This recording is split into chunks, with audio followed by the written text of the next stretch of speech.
So yeah, this one's actually really interesting. I didn't think this one was actually like too possible, but at the same time, I guess anything is possible because I never would have guessed this. But apparently, Erika at one point was actually said to be like the fifth gym leader, and she was supposed to be considered to be like the ghost gym leader. And it's really interesting how they changed this because I'd imagine Lavender Town was, they probably figured with the way Lavender Town is, because if you play Pokemon, you know that there's no gym in Lavender Town. It's the only town in the Kanto region, as far as I'm aware, that doesn't have, and I keep forgetting to look this up without a gym, but I keep forgetting to look up what town is Lavender Town based on over in the Kanto region or Japan. Because again, like Satoshi Tajiri did state, every location in Pokemon up until Generation 4 is based on somewhere in Japan. So, what town in Japan is Lavender Town?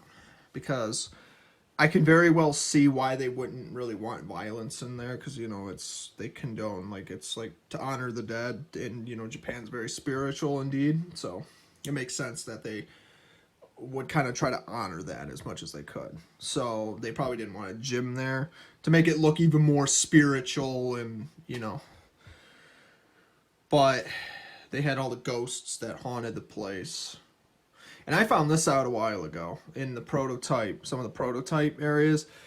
There was no radio tower in Gen 2, as far as where Lavender Town was, because the Kanto region, it was still a Pokemon tower. So I'm going to have to make more videos about some of the prototype maps that they found. There's a lot of stuff that has changed over Pokemon, but it's like, I guess they originally changed due to cartridge limitations. Now, some people might argue why they still changed it the way they did, and that is a good question to ask. But at the same time, though, like, even Lavender Town was not supposed to be that much different than what it was 3 years ago. It was still supposed to be a Pokemon tower that honored the same building that honored the dead. Just due to graphic limitations and all that, they had to shorten the Kanto region a tad bit. And a lot of the gym leaders weren't in the final release at the time, but I think they were planning it, though. So anyways, I think what they did was they found out that a lot of the ideas were supposed to be similar, because again, Gen 1 and 2 are like 3 years apart from what we understand, unless of course in the prototype it could have been even more, but who knows though. Maybe it could have been right away though, but I'd have to double check that. So anyways, the way it works is, if we were to play the prototype of Gen 2 and compare it to like Gen 1's prototype, I mean, I wouldn't be surprised that a lot of ideas changed, but at the same time though, due to cartridge limitations and more space, they had to obviously make cuts due to limitations. I mean, as far as like who would have been the fourth gym leader then, I mean, it's possible Koga could have gave you the rainbow badge, but then at the same time though, it'd be like weird because, would he still have used poison and ghost types then? I mean, if you think about it, I mean, he kind of has something similar to grass types, because grass and poison types, while they're two different variations, kind of, there are dual type poison and grass types, like not Bulbasaur, but because Bulbasaur is a pure grass, right? Or was it a ghost? Was it a poison and a grass type, or was it only when it evolved into Ivysaur that it was a poison and a grass type? And then Venusaur was obviously a poison and a grass type too. But I always forget, because I don't think Bulbasaur, produces a lot of poison at that time. Could be wrong, though. I have to double check. But, I don't know. Yeah, off the top of my head. So anyways, so Erika was eventually, basically the way it goes is like, you can see the way her kimono works. It's like the way it's folded. It's usually done because she's like supposed to be like a shrine maiden. And I mean, it doesn't surprise me either way, because, either way, she's either a shrine maiden for, like gardens and all that, or she's also like a shrine maiden as far as like, honoring the dead. They're like a pacifist, as I believe is what they call it in Japan. Somebody who just looks after different kinds of rituals. They're responsible for looking after certain parts of sanctuaries and all that, honoring the dead, making sure the graves aren't like disturbed, and basically kind of like like a graveyard keeper sort of. They try to keep certain things clean, so that way, in their belief, that the spirits will be happy and they don't come back to haunt their burial site. I can understand that. I totally can get behind the idea that, you know, you're looking after somebody who's been gone for a while. And, you know, Japan being somebody who honors their livelihood, and we try to figure out what life is. I mean, that's basically a good start there, is trying to figure out like what life is really, especially when you really honor. And I think that's really what makes Japan really interesting to me, and Asia altogether, is because, you know, a lot of people really do care about their cultures, you know, not just that, but they try the best they can, you know, to question things, even if it's left in the past, you know, like, why is life the way it is, you know? Definitely has me curious. I've always wanted to know. So seeing other people have that same kind of motivation, you know, you could definitely see where a lot of people could learn from that. Also, so let's think about this though. Let's go back on topic here, because this is important. You know, if Erika really was supposed to be like the gym leader of Lavender Town, well then why do you suppose they changed it? Why did they figure, well, Erika can just be the grass gym leader? Because I guess they figured, you know, it was just that. You know, Koga could have been the 5th gym leader. They moved it over to Fuchsia because it was supposed to be, because it worked well with the story. You know, you get Giovanni being like, they probably had like a hidden hideout somewhere out in the middle of Fuchsia City. Again, a ninja place. Koga's been there for years, and his clan's been there for like 400 something years, and he whatever clan he belonged to. So it only made sense that, you know, they use tactics like confusion, poison, and sleep tactics to slow people down. So my guess is that they figured that Koga could essentially be a ghost type gym leader too, and because he gives you the soul badge at the time, or was it the Marsh badge? Oh, the soul badge, I believe. That kind of makes sense why he uses psychic type, or not psychic type. He uses those kind of Pokemon. Now, what Marsh badge means, I always kind of was confused, but I can totally see that maybe they should have kept the badges the same, and I can totally see what they mean by that. Like, Koga gives you the soul badge because he was using ghost Pokemon as well at one point. Poison ghost type, like for example Haunter, and I don't think he had Gengar. I don't think he did, but eventually, you know, we would know that in the prototype, like Agatha would become that ghost gym leader, but she was an Elite Four member, so she was even better than the gyms. Again, probably because, you know, she was well known by a lot of people, and she obviously knew a lot too because she knew Professor Oak. Professor Oak probably taught her a lot of stuff too, so that's where she got that competition from.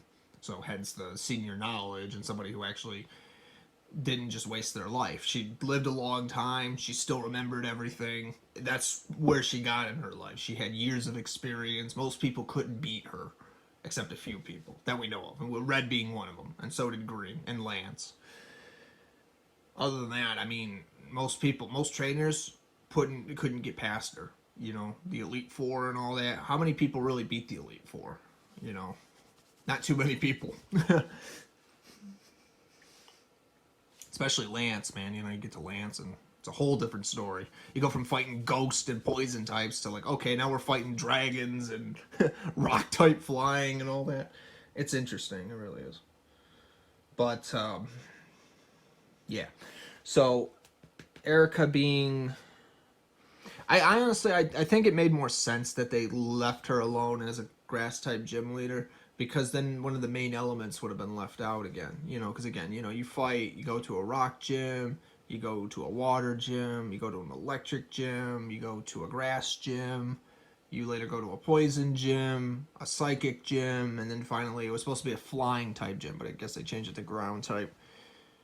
Now obviously you can see a lot of things have changed throughout Pokemon, you know, but I wouldn't be surprised that they probably wanted Koga to be that gym leader, so they moved it over to Fuchsia City. And they just decided, well, Erika can go in the Celadon City instead, because you could basically tell that that is pretty cool how they decided to keep that. It's also really worth noting, like, one of the prototype maps, like, if you remember those little underground passages that you would get before you give the guards either something to drink, so that way they'll let you through to Saffron City, because, you know, Saffron City is supposed to be where the 6th gym is, but you can use it as a shortcut, though. You can go from, like, Cerulean City to Vermilion, and then you could go from then you could go to like Lavender Town to Celadon City and vice versa and all that. But it's like that four-way because Saffron City was in the middle. But what was really interesting about it is one of the walk-arounds that you could take, one of the underground passages, actually had another staircase that actually led to Celadon City. And you could buy stuff there, basically. You'd probably get Eevee, too, even earlier. But basically the idea was supposed to be that you could... The problem with the Pokemon at the time was, you know, you could only do so much in it, though. So the limitations on what you could buy... Because, again, you didn't have all the money at that point, but... The thing was, though, but you could still get some handy items, though, probably a lot sooner. It kind of makes me wonder how they would work. So, maybe that's why they were assuming that, hey, you know what, we're not going to let people just go fight the 4th gym leader. You know, at that time, you know, you had to have strong Pokemon. Well, actually, maybe in that map you could, because you could go to Celadon City, and then they definitely had, but at the time, probably not, though. Maybe this is when they moved it, so... Some of the maps they had, some of the Pokemon trainers that you could fight, you know, were just moved around at the time. So Erika was probably supposed to be in Lavender Town, but I mean, could you go to Lavender Town unless you beat the 2nd and 3rd gym right away? You know, like probably not, because well, then there's those badge limitations. You know, you could only unless you beat Misty. Like, for example, I think you could only use Cut, and you could use Cut to go to the 3rd gym. I mean, I still play the games in order. I don't try to sequence break or play the game, like, too far out of order. But at the same time, though, you know, it kind of does make you wonder if Lavender Town was if you still had to go through Dark Cave to get to Lavender Town, you know, what levels would they have been on? What would have been different, rather? You know, because obviously the further you get in the game, the stronger things become. So... How much stronger would Erika have been if that was the case? But again, I still think it made more sense that they made her a grass-type gym leader, considering the fact that just her personality. Like she's supposed to be like a sweetheart, you know, a woman that you could trust, basically. You know, and that was the kind of... You know, it's kind of weird. Like, Erika always kind of reminded me of, like, Sailor Mercury from Sailor Moon, if anybody remembers that series. You know, just like how she was, you know, she had the short hair, she did, again, but not blue, and she wasn't a fighter, obviously. She was just a, you know, a pretty woman that was basically a princess in the sense of enlightenment, rather. So basically, Erika was a very memorable gym leader, basically. You know, everybody could remember her for that. But I honestly wouldn't be surprised that, you know, maybe that's why they changed it, because they probably liked that idea a lot better. And she basically had grass-type Pokemon to begin with. So they took that concept, made her that. And, I mean, if you look at her sprite animations, you know, it kind of looks like she's levitating a Pokeball. But at the same time, you could kind of say it kind of looks like she's throwing it in the air, too, while she's sleeping. That's basically what they changed. They changed it right around the idea that, you know, maybe she was kind of like Sabrina, where she had psychic powers, sort of, but she wasn't using psychic types to, you know, make things levitate. But at the same time, though, she was using probably just sleeping instead of using psychic powers to be like, you know, dark type Pokemon, for example. Dark type, and even though she wasn't using dark type because that wasn't a thing yet, they were using ghost types, you know, the possession of the supernatural. You know, very interesting. But, again, needless to say, I still like the concept that they stuck with instead. You know, she's just her own person, she's a sweetheart. And they left Lavender Town alone because it's more of a town that dedicates itself not to violence, but to honoring the dead. So no gym, no none of this. And then just dealing with Team Rocket and their aftermath after you deal with the ghosts and all that. I was thinking about it earlier, but it kind of made me think, you know, what kind of, like... Even though they don't say it in the Pokemon games, you know, they say that, you know, Team Rocket, like, went into, like, they kind of expand. If you actually play Pokemon, if you play the 1997 Space World demo of Gen 2, and you actually translate some of the stuff from Pokemon, they kind of expand the story a little bit more about, like, how Team Rocket destroyed the Poké Tower. And it kind of got me thinking a little bit, you know, did they actually kill anybody aside from the Pokemon? You know, because they raided, you know. But it kind of made me wonder, you know, what kind of Pokemon did they steal? Like Cubones, I could understand. Cubone's a rare Pokemon. But it's like, you know, and then you think about like the Celadon, the Celadon, it's basically ran by Giovanni, you know. Team Rocket's probably always trying to tell people to stay out of their way, and they overtook the place. You know, that's why maybe even Erika was even afraid to even step in. And, you know, because gym leaders are supposed to have, like, a lot of high power even for the city that they represent. So, like, how is it that, like, someone like Giovanni comes along? And so this is why I think Giovanni was, like, one of the best villains in the entire Pokemon series. Because, you know, for a villain, he really did make a hell of an entry even for the first games. You know, here's this corrupt businessman that has like more money and power than he knows what to do with. You don't even know who this guy is half the time. And he's got so many different identities, you know, gym leader, maybe an Elite Four member at one point.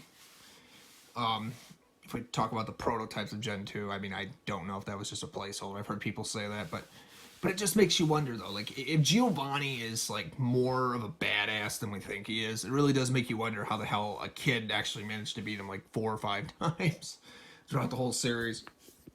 You know, maybe Red was just that strong, or maybe it was just the, you know, the hero always has to win scenario, you know. But it's like, it really got me thinking, you know, because you think about it, Giovanni he captures everybody's Pokemon, he enslaves them, and then he sells them to people for profit. I mean, how low, like, that's low, man, when you really think about it. I never trust Team Rocket, that's for damn sure. You know.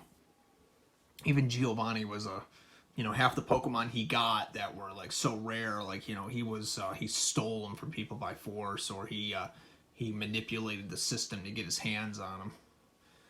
And it was it's crazy how, like, you know, he was such a tactician, like, you know, who his parents were, and even though I don't think they ever mention it, but it just makes you really wonder, like, you know, how much we don't know about the series. And I mean, even Silver, if you want to bring Silver into the whole thing, you know, years later, like, his story was changed a lot, actually. But the fact that, you know, even in the final version where he is Giovanni's son, it does make me wonder if, you know, even at one point, maybe he rejected his father because he wasn't with them. You know, he wanted to bring Team Rocket down because he didn't like what they were doing. Even though, and that's ironic because, you know, he was actually probably at one point destined to follow his father. But he, you know, he ended up getting cast out because he wanted nothing to do with it, even to the point where even Giovanni couldn't even fight him. But, you know, but Silver was always trying to find a way to come back, though, you know, not to join Team Rocket, but he wanted to stop him, like, you know, because if you remember Gold and Silver, like, you know, like, even when they try to, like, raid the radio tower and all that, you know, eventually he, you know, he comes up to you a couple times and mentions, you know, like, you're chasing him down, you're gonna stop Team Rocket. He's like, yeah, don't make me laugh, like, because, you know, because he wanted to be the one that destroyed Team Rocket because of what they did to him probably at one point. You know, just out of vengeance and all that. You know, a son disappointed with his own father, what he represents. He's a crime lord and even though he's trying to find his own way, it's like he's like his own rebellious phase and all that. But, you know, he's kind of like, his head's in the right place, though. He's trying to figure it out still. He doesn't know everything, but, you know, he wanted to, like, that's the kind of Silver that I saw, you know, before he became the trainer that he did. He was brought up incorrectly and wanted nothing to do with it, and so he was trying to, for his own reasons, like, he didn't want to admit it. He didn't want other people showing up and doing it for themselves, but he wanted to prove himself. He wanted to prove that he was like a man that could actually own up and stop even Team Rocket themselves, and he became a strong trainer in that way. He became his own person. So, you know, there was that character's arc right there. Versus Giovanni himself, who was still trying to figure out how to bring his organization out, but nobody knew where Giovanni was. And then there's the theory that Giovanni's dead, technically. In the, what was it? In the, like, he fell into the river and died, like if you did the Celebi time travel event. Or maybe he fled. And that's all we heard was the splash. But he's somewhere else now, you know. Like, where is Giovanni now? We don't know. He's blending in somewhere. But it's quite interesting, actually. So, yeah.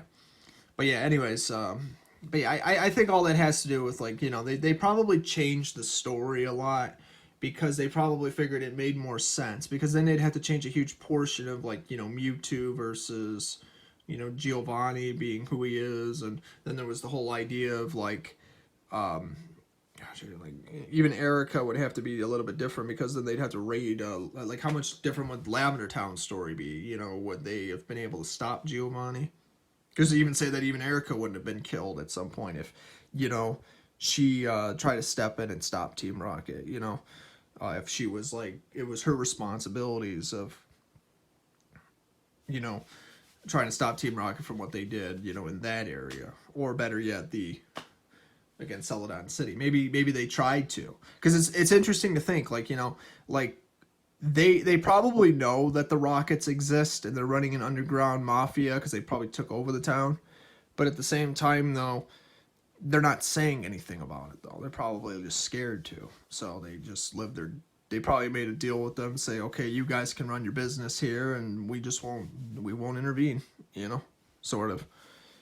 So basically, because again, it's something to think about, as far as Pokemon goes. I mean, once Giovanni starts coming into the picture, that's when things start to get rough, because as far as the story goes, I mean, yes, you got to confront Giovanni in order to continue the game, but it's like, at the same time, though, it's interesting to think, like, how much of an influence, like, Giovanni himself actually had, and just how memorable it really is when you think about it. Because it does make you wonder if even if, like, the story played out the same way, or maybe a little bit differently, how much differently? And what would have been different versus what we've been told and what we've seen in the series. So basically, the way I look at it, I wouldn't be surprised at all if that's probably why they kept Erika where they did. Because they probably realized, well, even though she's her own character and she is her own gym, she is, and it basically would make more sense they probably turned her into a grass type gym leader to fill that void in, versus filling in, for, let's say, Giovanni being, like, they changing the story, because again, Team Rocket comes off as, like, because again, Lavender Town, a town that's dedicated to the dead, a town that's dedicated to, worshipping and trying to praise these Pokemon, and and save them at the same time, try to keep their spirits calm. Then you find out later on it's raided, a bunch of violence breaks out, a bunch of ghosts haunt the place, because again, of course it is, it's a graveyard on multiple floors. Very interesting.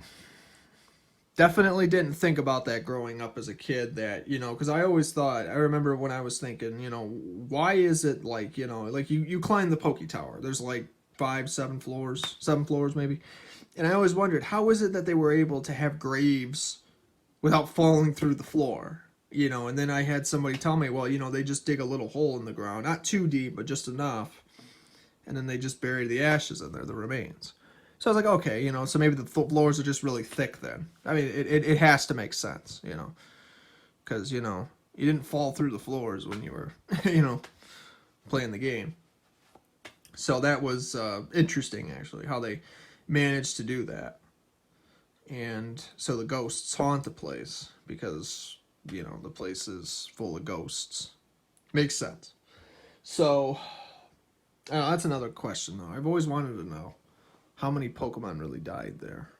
All the graves, all the people that are there. I mean, Asian culture is, legitimately does scare me. Not just Japanese culture. Like, I mean, a lot of Asian culture kind of scares me, because you see how dark it can be. Even the people themselves. I've actually talked to people that are Asian that have said that even they don't like talking about their past from their ancestors, because it is scary to think about. The atmosphere goes very well with it. So that's kind of why, in some ways, a lot of people, like, that's why you see, like, a lot of Asians, like, very happy about other things, because that's something that they have to live for. They don't have to just be reminded of the sorrow and the darkness that their ancestors had dwelled on. So, I mean, because it is true, they honor that. And I mean, I don't blame them at all for like trying to, you know, you find a problem, you got to fix it immediately, you know. But Asian cultures have always been about, you know, family, honor, and business, I believe. And obviously more to that too. It's, you know, what really matters, life. So that's, can't really talk somebody out of that. That's just how it is. But I always thought it was really interesting with not just the way Pokemon has taught us, but someone like Erika would also represent that very well, because you represent a very big town that's represented by a grass gym that flourishes in nature. Sounds a lot more promising than, because again, they could pass on that role to someone like Koga, who specializes in poison, and he could have used ghost type too, like again Haunter in the prototype, and that made a lot more sense because Fuchsia City was surrounded in mystery. Fuchsia City always kind of reminded me of Cocorico Village from, like, you know, The Legend of Zelda, with what the Sheikins do, and the bottom of the well, the Shadow Temple, Hyrule, and you really got to really think, you know, you're told, like, throughout the whole game, like Ocarina of Time, for example, is a perfect example, that you're supposed to protect the royal family, try to figure out their lost history. But at the same time, though, it seems like the dark history at some point, if you're paying really close attention, is the royal family. So it makes you wonder who's really the bad guys here. And so it kind of makes you wonder. It's like kind of like the same thing with Pokemon. You know, you see like these cute little trainers, these cute little Pokemon, you know, but at the same time, it's like N said at one point, you know, all Pokemon should be free. But we're sitting here enslaving them for our own reasons. And it's like, you know, you start really thinking about that. Are we really doing the right thing, you know, or are we just, or what are we really doing with ourselves, you know, when we catch these Pokemon and have them fight for our own reasons, you know? You know, it does make you wonder, you know, what are we doing with the series, you know? What's the history behind it? So, and again, I really do think that that's one major plot twist with it. You know, you look at Giovanni, you look at someone like Erika, you look at someone like Koga and Mewtwo's story in Generation 1, and you really see a lot of different connections from different types of stories that causes different kinds of arcs and all that. Makes you just keep asking, like, what difference did they have at one point? But at the same time, though, I feel like that's why they ultimately didn't change the whole thing, because then the whole thing would have been affected somehow. Again, the snowball effect, rather. The Mandela effect. You know, you change one thing and then the whole thing changes. You move certain things around, it would have been different. And I feel like, again, that's why I feel like they changed that, because they probably figured it would make more sense. Team Rocket raids the Lavender Town, Poke Tower, they get a bunch of Pokemon, they sell it, and other places too. They were also trying to, like, again, Mount Moon, trying to find rare fossils. They didn't get the fossils, thankfully. And then they tried creating Mewtwo. He got close, but he didn't get Mewtwo. Unless you count in the anime where he was able to replicate a Mewtwo, because Mewtwo was, you know, created. But it wasn't the same Mewtwo, though. There was also all sorts of crazy things. But again, we'll stop it right there. But basically the idea here, without repeating too much, is that the story was a little bit different, but they decided against it because they probably figured this would probably make a lot more sense. And then Giovanni could still have his role without having to change too much, you know. Because I guarantee you, if Lavender Town would have been a lot different if there was a gym there. And Team Rocket was actually... I feel like they probably would have expanded that story a lot more if they kept it the way it was. But who knows, though. But then again, it really begs the question, would Celadon City have not had a gym? But here's another question to think about. If you remember in the very first episode of Pokemon, you might remember when Gary Oak flashes all those badges. You can see it online. They had 10 badges. And so a lot of people have asked, well, wait a minute. You know, where were the other 2 gyms at then? Or 11, or... You get the idea. So 8, 10. But it's like, you know, you have 2 more badges that haven't been, you know, okay, so was Lavender Town's gym scrapped because of that? Or was it just the Celadon City gym that was then later moved to? But who knows, you know? Or maybe better yet, here's something else that we could probably think of. And, I mean, even though Kanto region itself kind of did stay the same for the most part, even though the maps were kind of different, but the routes were, you know... The shape of the map should have still kind of been the same thing, sort of. you know, is it possible that maybe when Pokemon was still called Kapu monsters at the time, again, capsule monsters, is it very possible that one of those gyms could have been in the final release, but at the same time, no, Lavender Town's gym could have been taken out, and those could have been the two gyms? I wouldn't be surprised. At the same time, I wouldn't be surprised that maybe they probably figured that there were probably originally supposed to be 10 badges instead of 9 or 8, you know, because it's all over the place, man. You really, like, again, like I said, you know, that's why people, because you're so used to hearing, like, okay, you know, you play Pokemon and you see all these things, that's what you remember, that's what you've seen Pokemon as. But once you start getting all this prototype data, you know, that's what you're trying to figure out. Why did they change, or what did they change it from, you know? And once people start leaking this stuff, I mean, yeah, there's always the question if it's fake or not, but if it's real, now you got some serious contradictions that are worth kind of pointing out if you're somebody who really cares about that kind of thing, you know? So here we are talking about theories, and, well, here we go again. So hopefully this kind of sheds some light on that. I do think, I actually am kind of glad they changed it. I think Erika, I like seeing Erika as a grass gym leader because I like her setup. I like the fact that she uses a Vileplume and a Victory Bell here and there. But, you know, I always thought, I'll be honest, I always thought Erika was adorable. So, seeing her not as a ghost type gym leader, I think what they made the right decision by, you know, recycling that idea, because they decided not to use it in the final release, but they decided to give the role to somebody else. So at least we have a ghost type gym leader. That's Agatha of the Elite Four. At least we know she uses ghost types because it kind of fits her personality, because she's like a Wiccan sort of when you really figure out who she really is. So it does make sense. So am I disappointed that they moved it around? No. I'm actually kind of glad they, you know, somebody's a grass type gym leader versus somebody like Agatha, who, you know, while Agatha is a good person, at the same time, she's also kind of like a neutral individual. So she can really strike fear in people. So there you go. I do think that Satoshi Tajiri, like, I can totally see, like, you might have questions about the series as time goes on, but you can kind of see that they wanted to still use it to some degree. So again, a lot of the ideas, while they were recycled into something else, at least they did use a lot of the ideas that they originally had. Maybe you had to move it around, but once we figure that out, you really see how much different Pokemon really is, because there's so much you can do in it and how much there is to it. So yeah, again, you know, we'll figure it out as we go. But as of right now, I feel like that's ultimately why they changed it, just so the story flowed better. So anyways, again, like this video, subscribe if you're not. We're almost to 1,000 subscribers, and we're going to keep going. Hopefully one day I'll hit 1 million. And yeah, so have a nice day, everybody.